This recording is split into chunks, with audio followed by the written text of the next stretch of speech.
Dans une déclaration en date du 24 septembre, le MSA, Mouvement pour le salut de l'Azawad, a annoncé son retrait définitif du CSP-PSD, cadre stratégique permanent pour la paix, la sécurité et le développement, un regroupement de mouvements signataires de l'accord pour la paix. Le MSA dit regretter la déclaration non consensuelle du CSP-PSD en date du 10 septembre 2023 par laquelle il engage un conflit armé contre les forces armées maliennes. Le MSA rappelle son engagement auprès du gouvernement et pour la mise en œuvre de l'accord pour la paix et la réconciliation issu du processus d'Alger.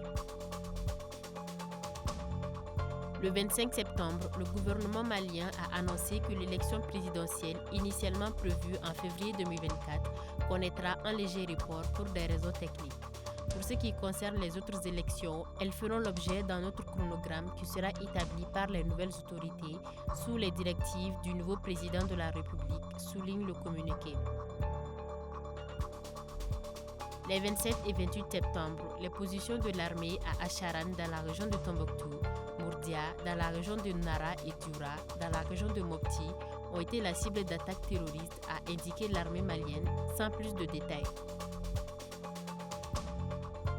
Au Burkina Faso, le gouvernement a annoncé lundi soir la suspension sur son territoire de tous les supports de diffusion du magazine Jeune Afrique après l'apparition d'articles évoquant des tensions au sein de l'armée.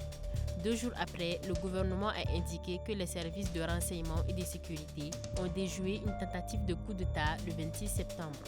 Le lendemain, le parquet militaire a annoncé l'interpellation de 4 officiers.